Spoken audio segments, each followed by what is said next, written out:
Welcome to this episode of the Business of Real Estate podcast with Lynn Hoffman and Eric Johnson.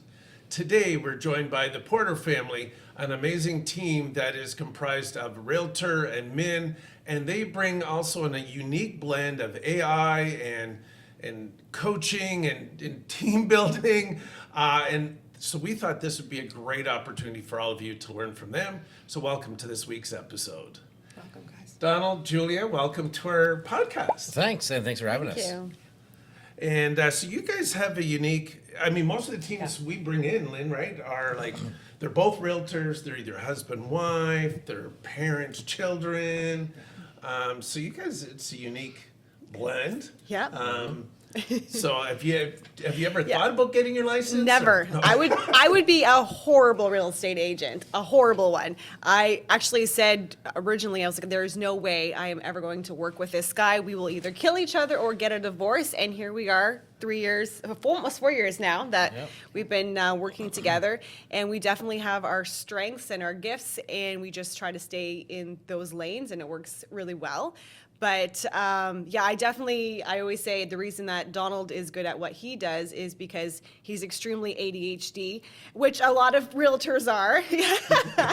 So he's able to, jump out off the couch while we're, relaxing and be like, oh, I have to go do a showing. And I'm like, what's happening? Okay, bye. And so, whereas I'm a person that would drive me crazy. So we definitely work well because we complement each other in our gifts and talents. And I know I've worked with you two and your team a couple of years back, and just been interesting seeing your team evolve and change over time. And what I love is that you've brought in a lot of systems, Julia, to help this guy. Yes. And but Donald, you've also brought in the AI component and really focus on that. So just talk to us a little bit about the evolution of your team. And how that's changed literally over the last 2-3 years. You guys have really changed things around. For sure. Yeah, actually, if you can take, I've been working with AI stuff since technically 2005 when I was in music recording arts. Melodyne, which is as Auto-Tune, is the early forms of AI.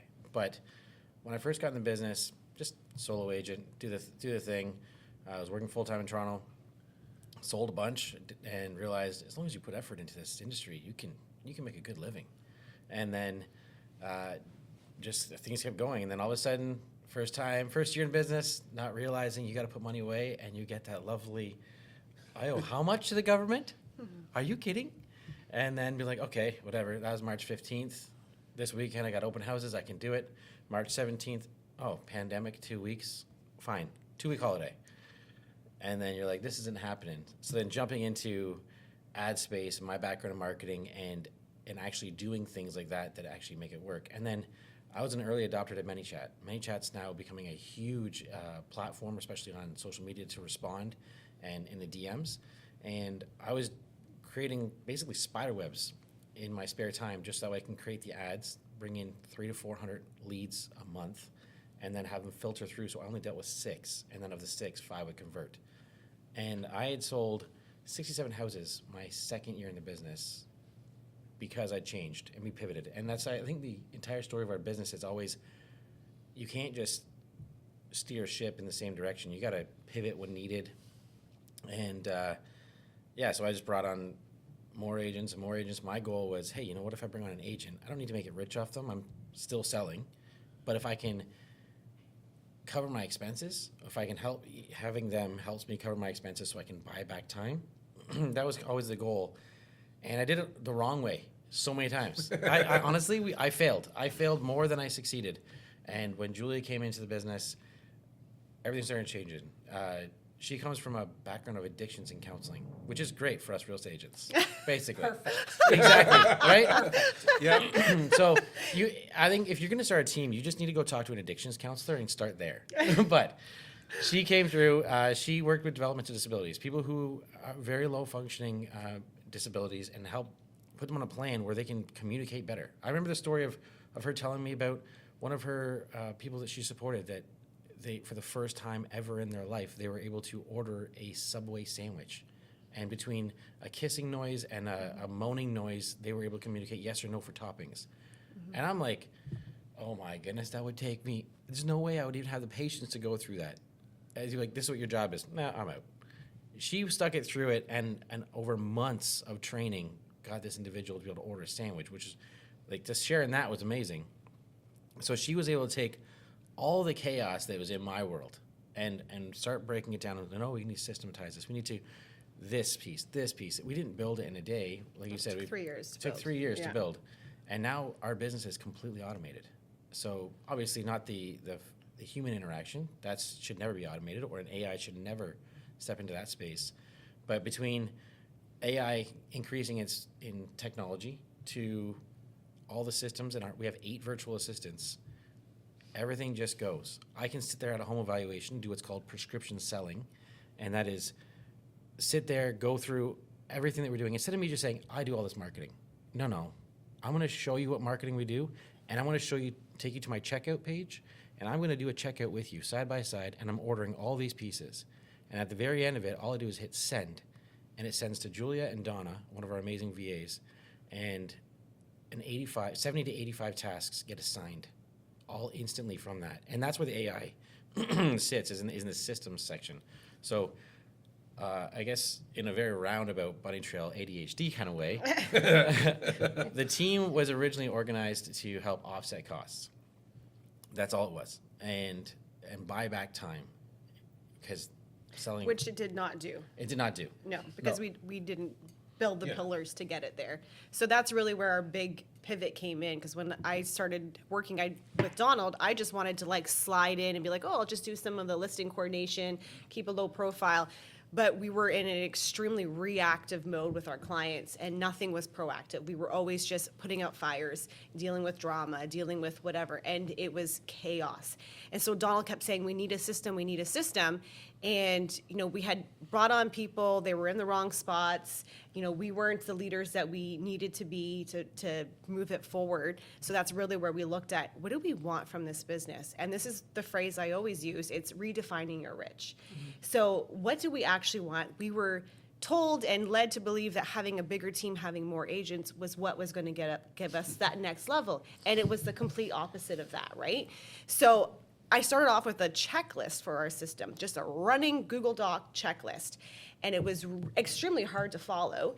And I realized that a checklist is only part of the system. Mm-hmm. It's not a system in itself. And we still didn't follow it. We still had to go in, find the thing, find out where we were in the process, and then check off the things, and stuff was constantly getting missed. So that didn't work. And we also realized I wasn't great on Canva. I was not great at doing creative stuff. I can manage, but it's not my skill set. And so that's when Donald said, you know what, let's look at where our time is going. This isn't working. We'd stripped the team down quite a bit at that point. And we looked at hiring our first virtual assistant. And it didn't go well. The first hire we had did not go well. This is what we talk about. We have a lot more failures than we have successes.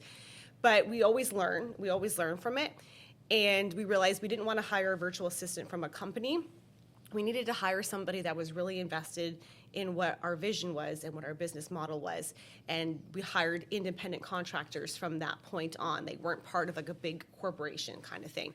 And we just started building our own empire and building it based on what do we actually want from our business. And I hear a lot of team owners in a lot of the coaching that I do, they all have this idea that they want to bring team players onto their team because they really want to invest and pour into them. And I love that heart and I love that motive.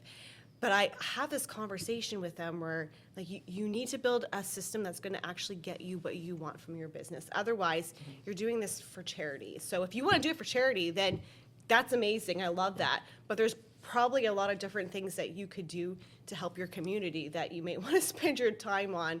So it really comes down to the structure and looking at what you want from your business.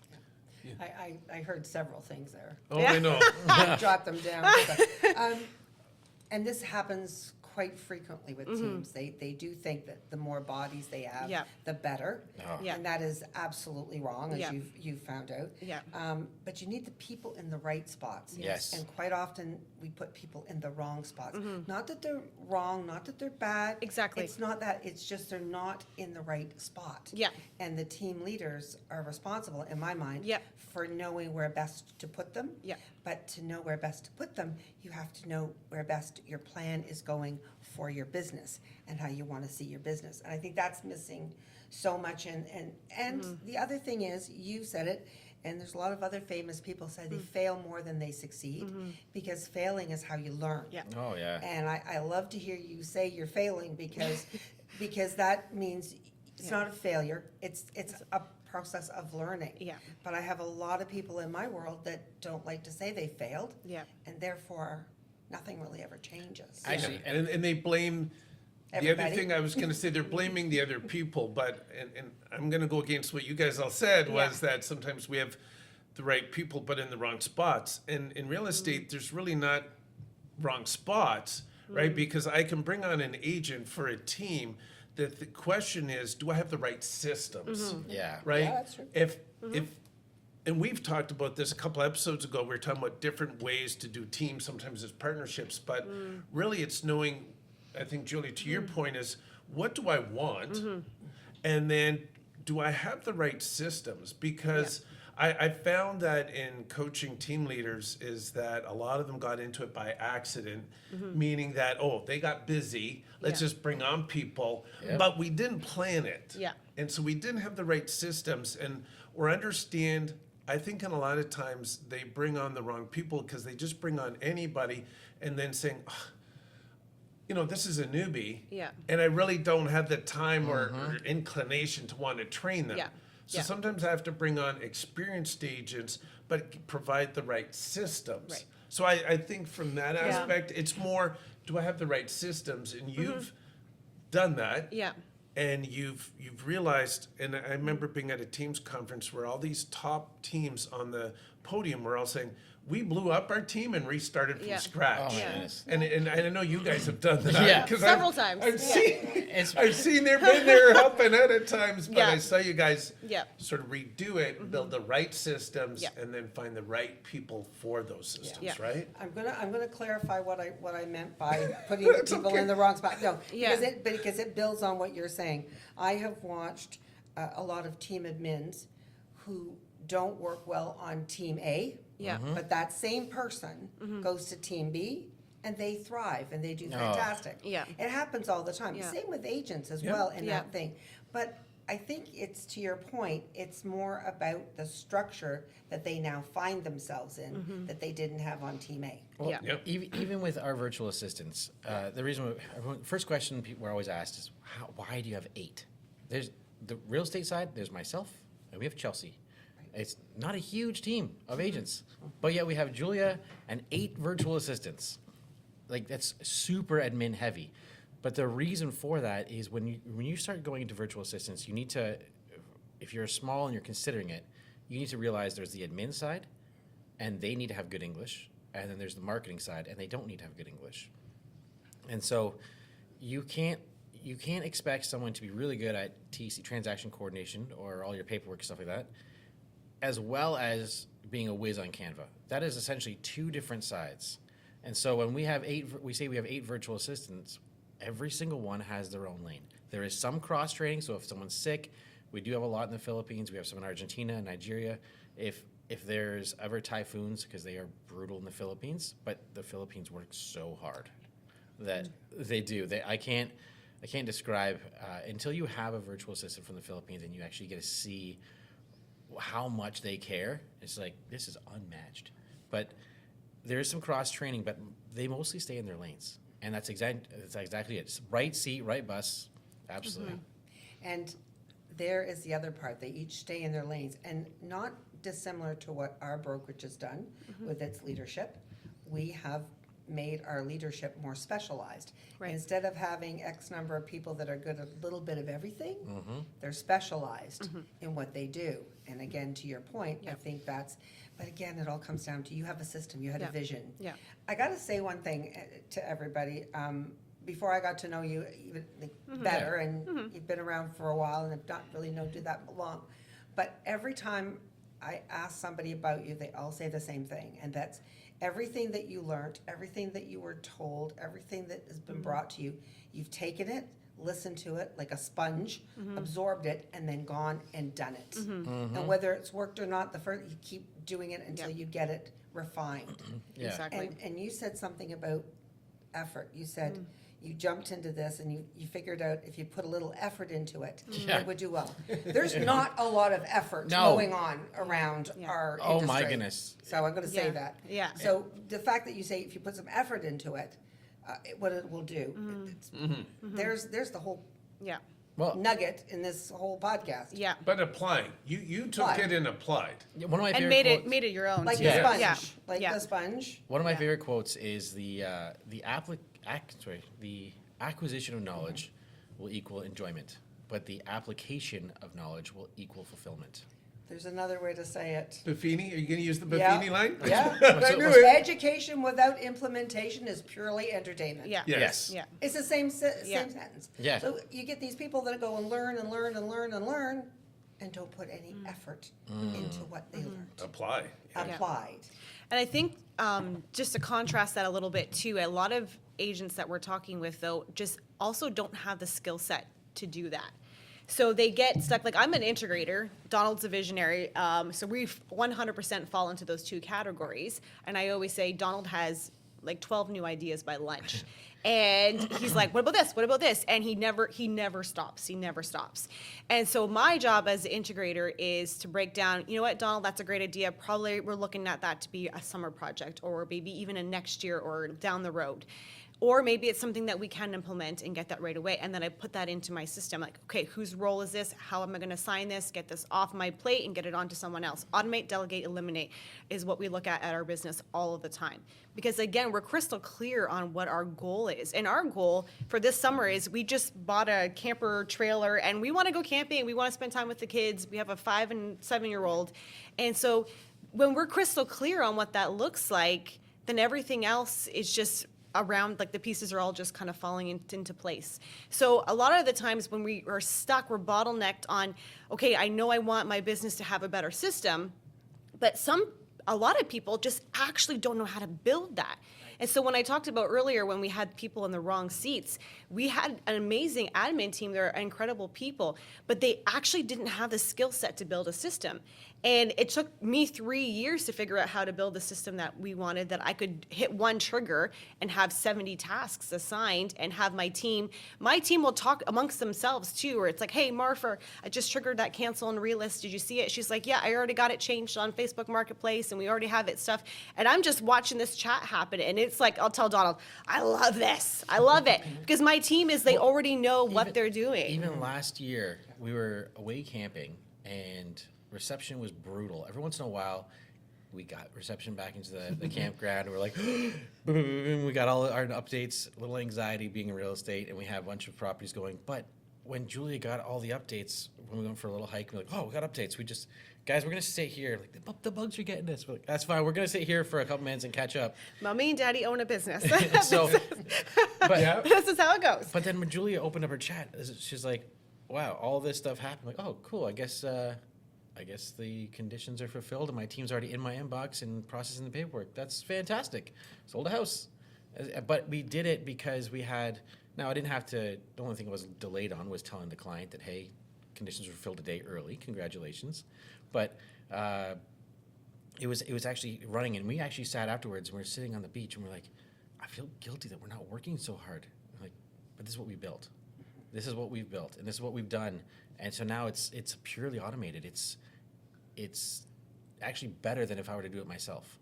And one thing that I was going to wrap around on talking about was we're not afraid about talking about our failures at all. Mm-hmm. And I think that sometimes a lot of team owners or a lot of real estate agents in general just focus on, look at all the awards, look at all this. My awards are paved by so much failure. Like every award I've ever gotten is like, I can show you 10 more awards of failure. And so a good example of such when we were talking about automate, delegate, eliminate is one, you have to know you have to know how to do the task yourself before you delegate it. Mm-hmm. And you don't have to be a professional at it. You don't have to be a graphic artist, but you should know how to do the basics. And a great example of failure is last year, we spent over $20,000 hiring a very high-end company to build our social media ads, to build our back-end meta ad platform. Over $20,000. In 6 weeks, when we realized we got nothing from it, we pulled the plug. Julie had a hard time doing it. I just said, cut it, cancel Donald's it. great at loss aversion. I have a harder time at that, but he's really good. But So that- sometimes you do have You to do. just stop the bleeding and cut it and go. Yeah. But it But was it takes courage. But it Yeah. was we're over $20,000. $20,000 was the sign up, Yeah, so for- then that wasn't counting our ad spend and that was every. for a 12-month program, and then you had to add ad spend on top of that, which was minimum I think $3,000 a It month. was awful, yeah. And so we're like, no, cut it, cut it right now. 6 weeks, this isn't working. I can't see the trajectory of this working, and so They did not refund us at all. No refund, nothing. Tried and tried and tried, but no. And so then what we went from there is collected our thoughts, did some more homework, and then Licked our wounds. licked our wounds, as Julia would say. And about a month or two later, we invested another $25,000 in the same thing, but it was with a very, very high-end coach who is world-renowned for this stuff. That it actually made me sit down in an interview and write a test to work with him, because he said you need to have an intermediate to expert level of marketing before I'll even consider coaching you. Perfect. And so we did, and we spent about 25 grand So, in 3 and months. that was the real difference, is that that's always been our core rule, is that we need to know what the task is before we assign it. And this is actually a common problem. A lot of people say, I hired a VA and I gave them access to my database and said, clean it up, and nothing happened. I'm like, do you even know what you want cleaned up in there? Like, how would you expect a VA to come in and figure out how you want to run your database? Like, that's not something you just unleash a VA into. So that was a great example of how we looked back and we said we broke our golden rule, is that we thought we can hire a company that can do everything for us, and it's all bright and shiny, and we like drank the Kool-Aid kind of thing. And that's like, you know what, we forgot, we should have hired somebody to teach us how to do it. And now we actually have it delegated back off our plates, but now we know how we want it to look and how we want it to run. And then now we can hire somebody to do the way we want it done. Yeah, you know what's so funny about that? Years ago, when I had a manufacturing company, a wire company, we used to have about 50 to 70 employees at any one time, and they used to put terminals on wires and build harness assemblies and so forth. And that was always my number one rule, Yeah. that one of us needed to know how it worked, Yeah. why it worked, and use the machinery, and know when it wasn't working right. And so it's the same Yeah. thing. Yeah. You can't tell someone else what to do if you don't have a clue of what it is you're Yeah. telling them to do. Yeah. So while you don't do the task, you need to understand the task. So that's a really good way to And- implement that. And the other thing is too, just one other point, not everybody is cut out to be a realtor either. No. I mean, some people No. Oh, some, man. some people want to do it so badly, and their intentions are great. But I've had to talk to a few people this year about, guys, you could make more money and have less stress working in retail or working in a manufacturing or Yeah. somewhere else. But you could do much better. But they want to do this because it's their passion. But they just don't have the right skill sets. Yeah. Or for thick it. enough skin.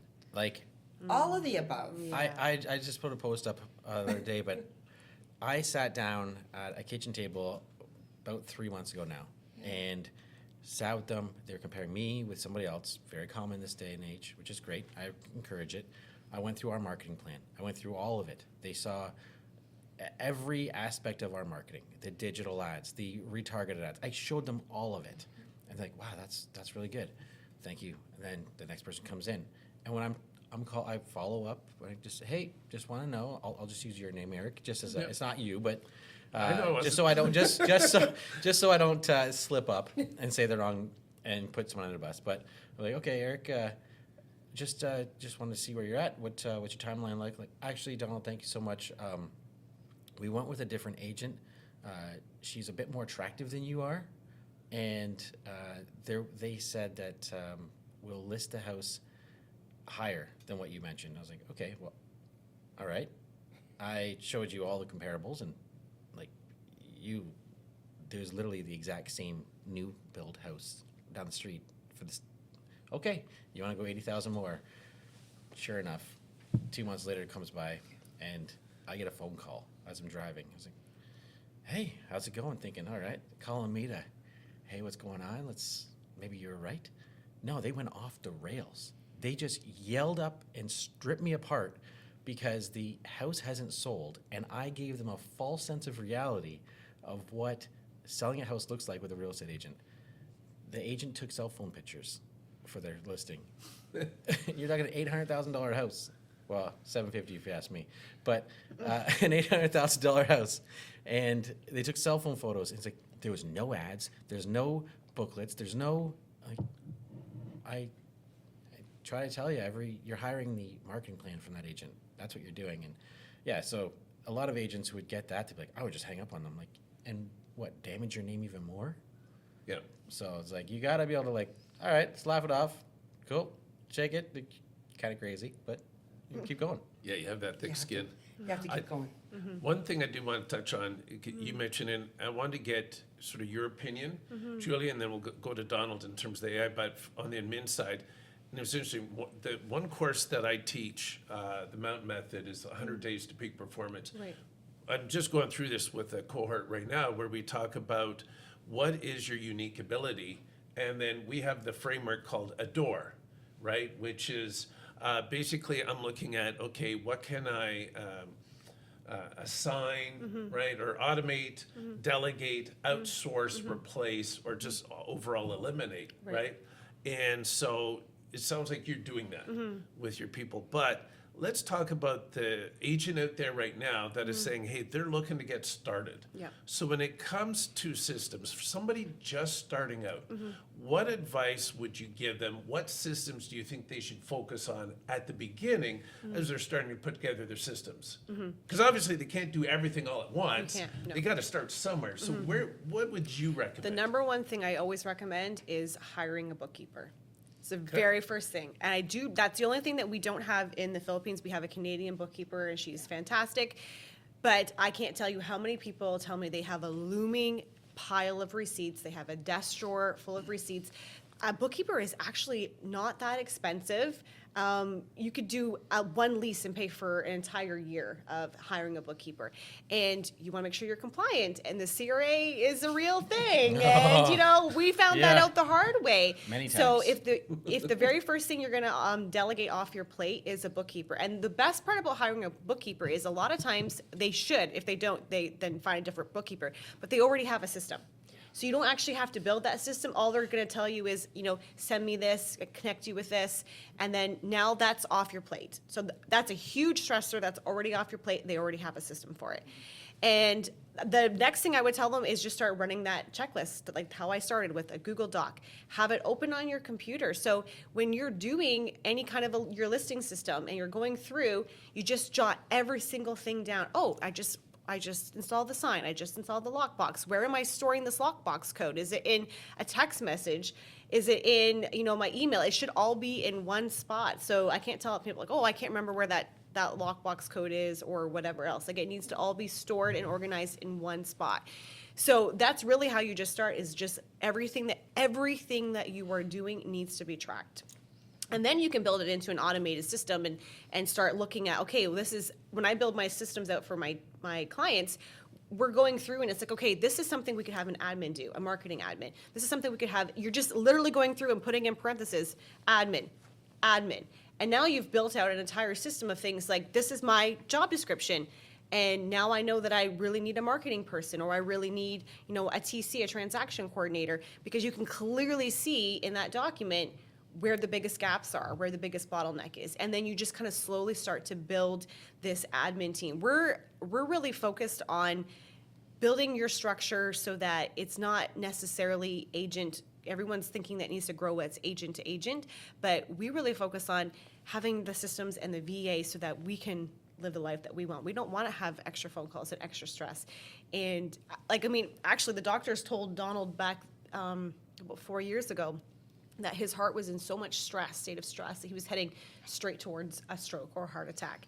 And he was actually warned against that. So that was one of the things where this is not working. But So that's it was also when we stripped had down. a bigger team. So if you want to be a team owner with a big team, Yeah. Be prepared for the Yeah. stress. get rid of the cortisol. Yeah. Yeah. Yeah. But that is Yeah. very true. That's what happens. The big teams I see, the team leader then becomes the Yeah. broker manager of Right. the team, and they can't get out there and do what they do Yeah. the best. Yeah. And it's a vicious Yeah. circle. Yeah. So what you guys have done is, in my opinion, clearly the right way to do it. And it just works for what our structure is, right? What we want for our business. And I got Chelsea, who's amazing. She knows what our team does, so she'll email Marfa and say, "Hi, I have an open house. Can you put together a graphic for me?" She's like, "Yeah, sure, on it." And it's just all like we're not even a part of that. She's communicating with her team because they're part of her team as she's on ours. And so it's another thing that we're able to offer our agents on the team is like, listen, you have this entire, at your disposal. I even said to Chelsea, she's like, "Yeah, I got to put everyone in from the open house into my database." I'm like, "No, send that list to Donna. She'll put it into your database. Like, let's get your business automated, delegated, eliminated, right?" So, I also, yeah. I was gonna say the one thing too is a lot of agents just live in the granular space. They can't take a step back and actually look at the big picture. So if there's an agent watching right now and they're really nervous about, okay, bookkeeper, I can do that, but now what do I do? What's next? Like, I don't have money. I'm kind of struggling. We have this thing called the Sawdust Method, and the Sawdust Method comes from lumber mills, obviously. Yeah. So their main thing is selling 2x4s, 4x4s, pieces of wood to make houses. At the end of the day, the owner comes by and sees all this sawdust on the ground, and like, if I buy some glue, I can make boards and sell the boards now. And so we did that early on too. We had, okay, we need someone to do social media. So we trained that person to do social media really well. And then the siding company, the contractor that we refer business to, they obviously can't refer a lot of business back because they're working on the houses that they just bought. Or they're working on the houses to stay there and live longer in that location. So what we talked to them about was, hey, we have an assistant that's doing this marketing. Here you go. We can do your social media too for a small fee. Oh, $300 each company, $600 a month. Fantastic. Guess how much that the amazing, incredible Philippines virtual assistant costs? $450 a month. Not that I'm trying to make it rich off $150 a month, but that's again back to the mindset of the reason we have the team was to offset the costs. And when we realized not a lot of agents are qualified for this business, it's easier for us to just get our network to start offsetting some of the costs. So now we have a virtual assistant who runs those two social media companies, accounts, and then does ours as well. So not only do we make $150, which sometimes we give her extra hours because things happen. But essentially our social media is run for free now.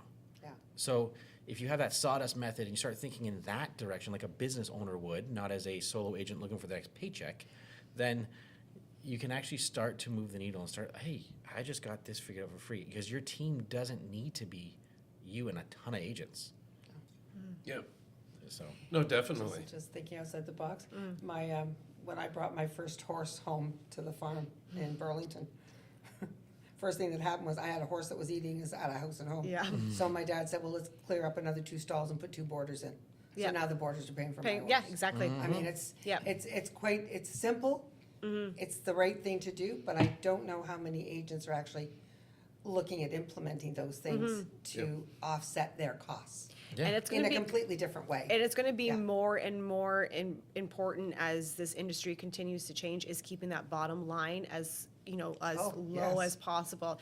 And that's why we spend our budget on ads, like our marketing budget. We'll do ads versus like you will never see us on a bus or a billboard, or that's just not our marketing strategy. It's not what works for us. Yep. And so we would rather reinvest it into other ways where we can track the ROI, where we can retarget, where we can, do all this other things. So we're really focused on being an innovator in 2026 and, thinking outside the box and always kind of ahead of the curve on Well, that. even still, if you think about how much time and money it takes to dive into geofarming a neighborhood, which is what most agents like, I want to do a geofarm.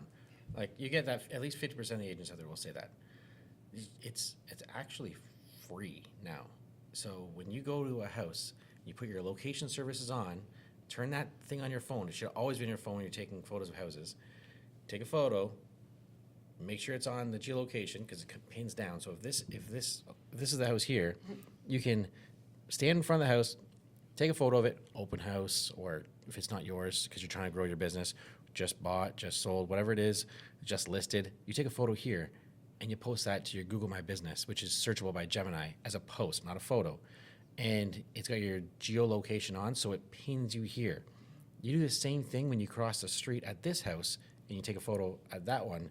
You've got 2 locations now that you've been geotagging, in a neighborhood. So when people search realtor near me, which is the #1 search in all of Gemini for the last, since I've been tracking it, you now, if they live in that neighborhood, you've shown up at least twice per house. And so every time you do an open house in that neighborhood, you keep popping that thing down, realtor near me. Oh, Lynn sells in this area. Here you go. And if you're blogging the way that you're supposed to with keywords and alt text and everything else, that is just going to add more value to that. This is the expert of this neighborhood. Yeah. Excellent. And it's not as expensive as it used to be to do that. That's Yeah. free. No. It's a Yeah. photo. It's It's 5 minutes of your just time. time. Yeah. But it's just that Yeah. time, that's Yeah. all. And it's utilizing the tools, and I just want to move things just a little bit more that way in terms of the tools. Yeah. Because Donald, you've done a lot of, traveled a lot and Yep. speaking on the AI side. So you guys have some great systems on the admin side, you've built that team around. Now, the next thing is looking at AI, and this is interesting because we were talking just before we started filming, and you were saying there's a misconception Oh, yeah. around how to implement AI. So you want to talk a little bit about that, what you were telling us? Yeah, and I think the best way to peel it back down before, so no one gets lost, is if the two of you were to get up and leave to the Home Depot, which is a bit of it's a bit of a walk. So Lynn's going to go the same way she's always gone. She's going to walk. She's going to take time, energy, and effort. That's every agent doing things without AI right now, and that's fine. It's predictable. You're going to get there. You're probably not going to fall and hurt yourself. Instead, we go to look at Eric and we pretend we give him a bicycle. And he's never seen his bicycle before in his life. And as someone with young kids who learned how to ride a bicycle last summer, it's wobbly. You got to learn how to balance. There's a lot more going on. You can slip. You're gonna fall the first time you get on the bikes. But you'll once you start learning how to use that bicycle, you'll get there faster and more efficiently. But you still have to pedal. And that's what I think most agents forget when they're asking that question about what AI do I use. It's like, you're still pedaling. So AI should be the piece in the middle. So if you look at the same way they went, this might be my nerd out stuff, my music history, but you had WAV files back when CDs first came out. And that's why you can only get so many WAV files on a CD because of how big it was. MP3 came out and just started realizing there's a pattern here, and shortened the code. So now you can get way more MP3s on a CD than on WAV files. Same thing with this is you realize you have an initiative, all the stuff in between, and then you have your output. That all the stuff in between, that's where AI lives and sits. AI is not the initiator. It is not, definitely not the output. It is not the client-facing thing. You need to still pedal. You need to bring it forward, but it works in the background as a systematizer, even the agentic AI that's out there. All that agentic AI, people are like, I don't know how to use this. I don't know what to. Well, if you're looking at GenSpark, or if you're looking at Manus, or any of these other open claws, which is also part of Manus, then all of that stuff is just more complicated, stringing task to task to task to get you your output. So it's so much as simple as, let's say you are you have a G Suite account. You want to use the Google Workspace, which used to be called Flows, and that's an amazing app. So if you have G Suite, take advantage of it. Go into it. There's so many presets. So when I wake up every morning, my Google Flows sends me a Google Chat, which is actually one of my favorite apps now on my phone, which used to be useless, and it sends me a chat with all of my emails.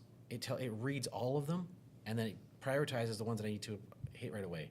And that way you're like, oh, I didn't even see that email. I lost it. It reads the spam too in case something got triggered over there.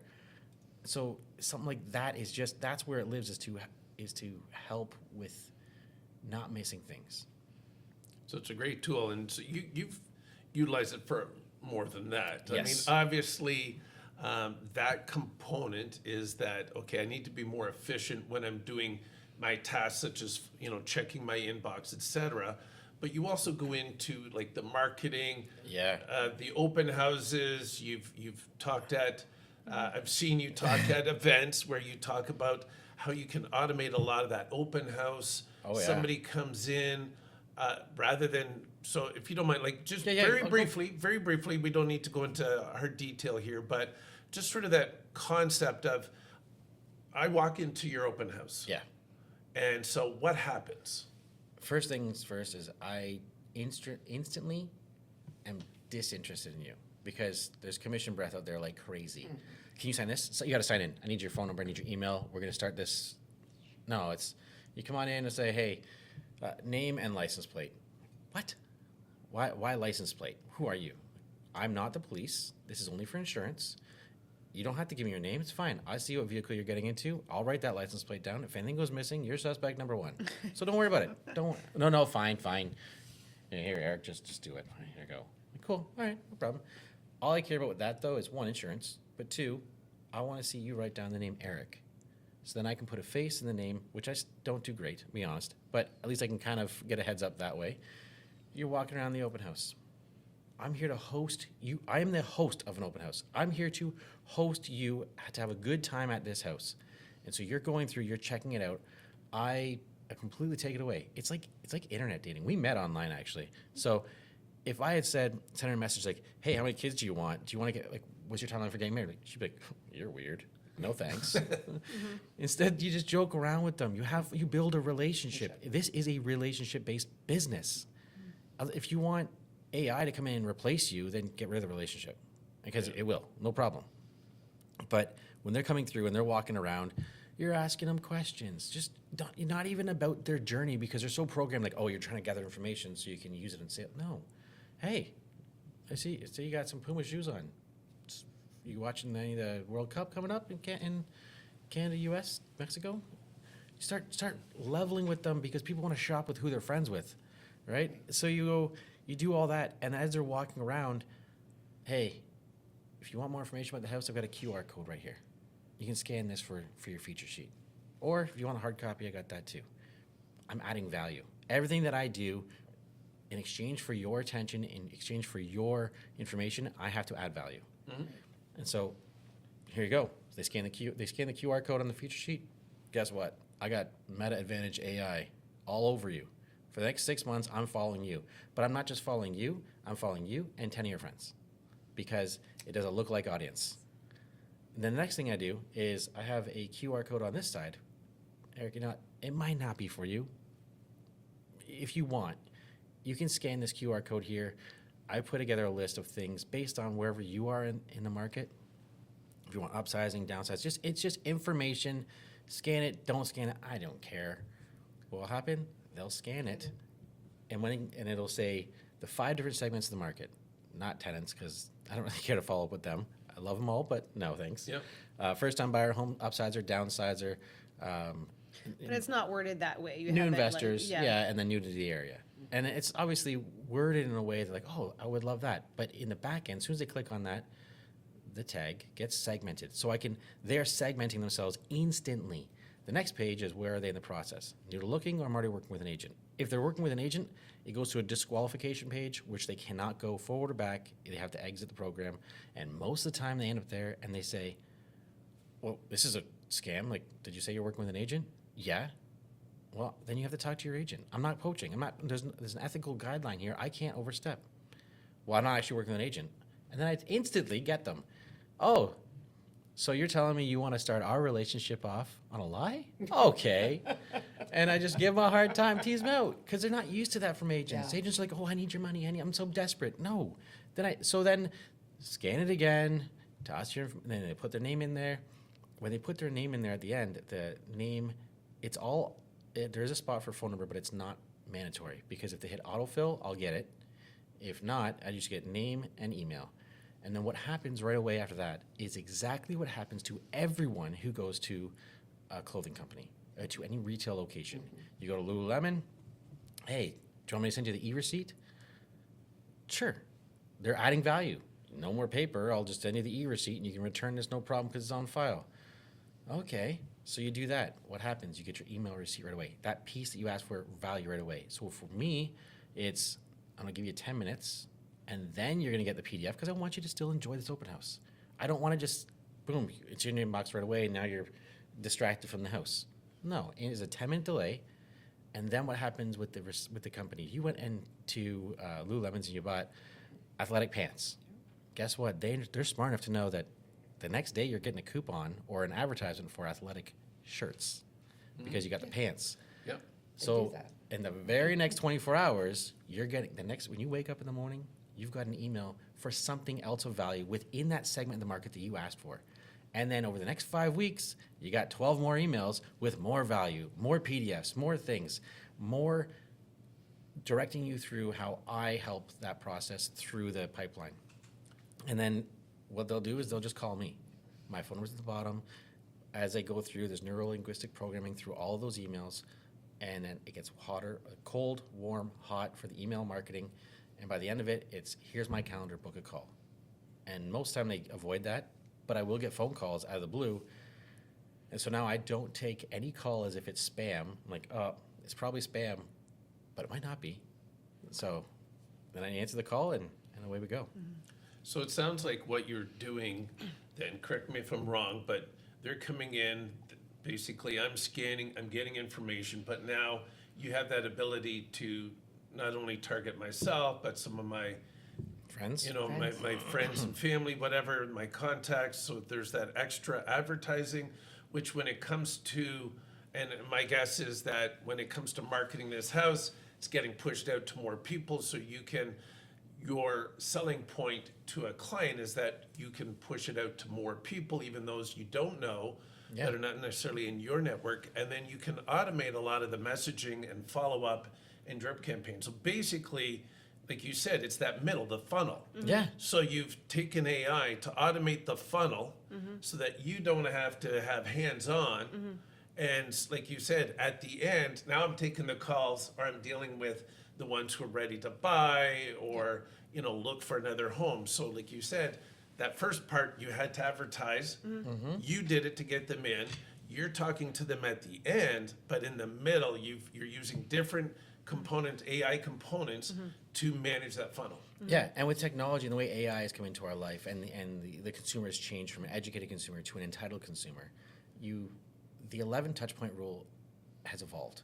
So a lot of times you say, just like as a server would, 11 touch points and to increase your tip, or 11 touch points to build trust and value. It is now changed to a 3-11 rule. 3 platforms, 11 touch points. So with that, face-to-face at the open house, then I'm in your email, and then I'm showing up omnipresent on your social media through the ads. Yep. So 3-11 is the touch And point. there's a couple of things too that I want to emphasize on what Donald said. So we've built consistency into our systems, and this is a big piece because I do a lot of goal setting with agents, and one of the things that they're always saying is, well, I want to be posting consistently on. I'm going to put on my goal to post 3 times a week or 4 times a week, or I'm going to make sure I follow up with my clients after an open house the day of and stuff. The thing is, if anything happens in your life, you get sick, your kids get sick, that consistency is the very first thing to go. Yep. And so instead, we've built our consistency in. Now we've used AI to help us build high level, really quality email campaigns with a really good subject line to increase those open rates. If you're just using those drip campaigns, action plans in your CRM, they were not designed, like all of people in the CRM will tell you, you have to go in and customize it. So they were not designed for conversion. They're just a very fluffy, basic campaign. So you have to use AI, you have to know how to prompt it, you have to know the right keywords and stuff to use. And then we have like really high value PDFs. We're not just talking about like, here's 3 tips for, preparing. People can go onto ChatGPT themselves now and Google that.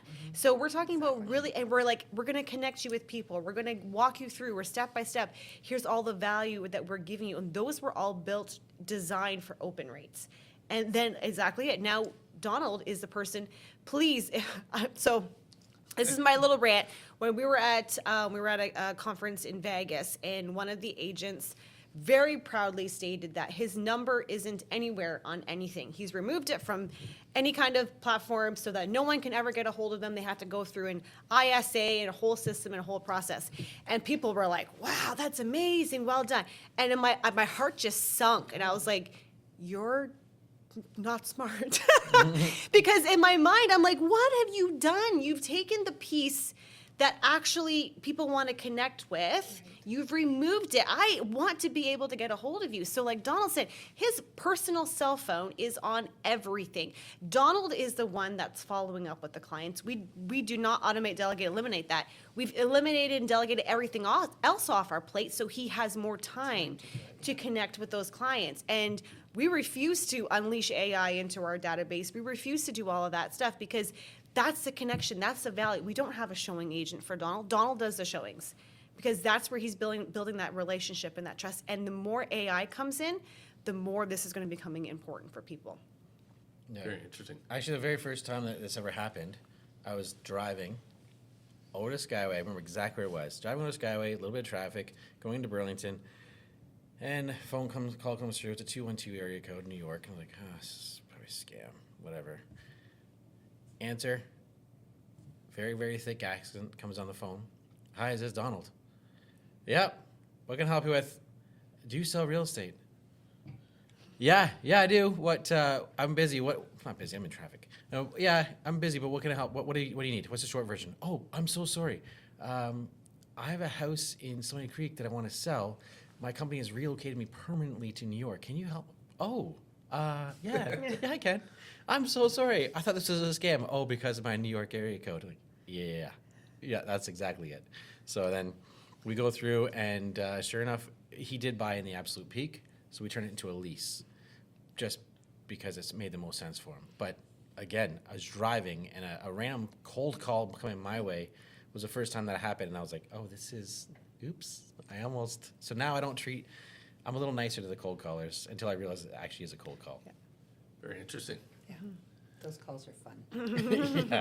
Very quick, just because we're near the end here, but what would be top 3 AI tools you think that every realtor should look at?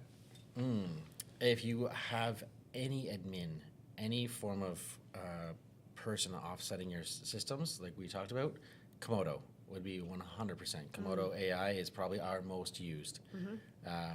We can jump on, the way it looks is it actually sits in your web browser, and you just push a little dragon face, little bubble pops up in the corner, you push play. It starts recording the screen, you start talking, and you can give directions. And then you can send that link to the person you're working with, or you can download it. In that, it not only gives you the transcription, it gives you the action items, it gives you the management The SOP.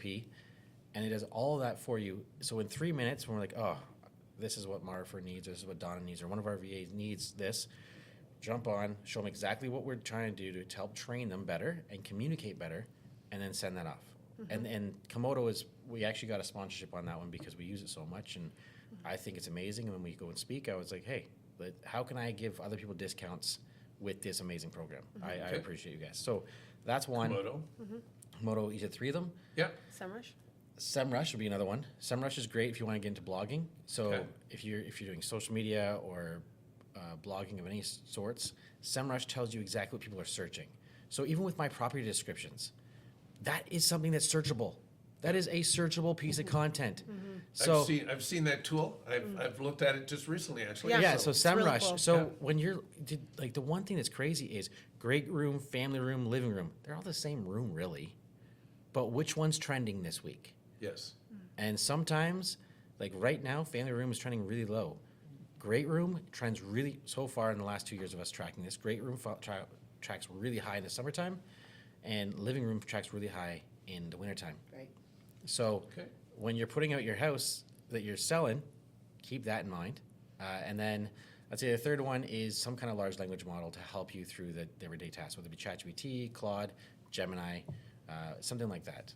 If you want to get further into the technology and further into the marketing, then yes, Meta Advantage Plus, and knowing how to use and how to shut off half of that, because otherwise you'll just drain your ad spend. Awesome. Any questions you have, Lynn, before we wrap up? I'd like to ask Julia a question. What is the first thing when somebody comes to you for coaching? I think you mentioned a Yeah. couple, but what would be the number one thing? If you could- We start right away with building an SOP, standard That's operating right, okay. procedure. Yeah. That's your checklist? Yeah, it's All just, that, it yeah. literally is a Google Doc of just going through, figuring out what every single process is, and then we build it into a project management tool where we have AI running. We use make.com in the background. AI will trigger all of those tasks. So What I look for in a task management system is recurring tasks. I don't want to have to be assigning. We have stuff that's automatically assigned. So like every Tuesday, our listing reports go out to our clients. We don't touch any of that. I don't have to assign it. So actually Friday, the task is to prep the listing reports, and then Tuesday they go out. So those are all automatically assigned. AI runs in the background of that. So recurring task is huge, and having a trigger system so that I click one little box, cancel on a relist, price amendment, our blogging strategy. It's not, things get lost when you're trying to remember, and that's where the chaos kind of lives in our brains, where we're like, wait, did I do this? Did I do this? Wake up at 4 in the morning. Yeah, 4 in the morning. Did I order the photos for this? Yeah, exactly. So that's what we want to eliminate. So it's literally clicking one box, and then 4 to 5 tasks are all assigned. Actually, I think you were always the one that always said, if you're doing the same thing 3 times, you need to systematize it, right? Or Yeah. template it or something. So every single workflow has a checkbox and then a list of things that are assigned to your team. So, but it starts with building that SOP. Right. And the first most important thing you go after is your bookkeeper. That's Get a what I bookkeeper. recommend. There's so many people that are just struggling and yeah, overwhelmed and with that. They have a great year, and then the economy changes, and they're Yeah. having a bad year. Yeah. And they haven't prepared for the bad year, Yep. and they haven't kept track of things. Yep. And they spend too much time on those bookkeeper items, which are Or, Yeah. not their or they forte. spend the tax money. Yeah. As we always say, know Yeah. your numbers. Know your numbers. Yeah. So the Track bookkeeper is everything. great. Yeah, you Awesome. track Okay. everything. And yeah. then if after the bookkeeper, I would say the next thing that we find is a lot of people enjoy doing social media because they feel like they're being busy. They're not productive though. No. So getting rid of like hiring out social media and marketing, because that is a very artistic and Different space. yeah, Yep. Different space. Different person required. yeah. yes. Skill set. Yeah, Thinking. not the expertise. Yeah. So we Good. thank you Okay. guys so Thank you. much for coming Thank on. you for having Thank you. us. Obviously, for all of you out there, when you get into, this is a business, okay? So you do need the systems, you want to automate as much as possible. And when it comes to AI, AI can be a great tool and it can help with that automation. So definitely look at how you're using it. Definitely feel free to reach out. You'll find them online. Donald Porter, Julia Porter, amazing people, always willing to help out. And we want to thank all of you for joining us here on this episode and every episode. We appreciate those who come up and say, hey, we listen, we watch that podcast all the time. So thank you so much. And we look forward to seeing you in the next episode of the Business of Real Estate podcast with Lynn Hoffman and Eric Johnson.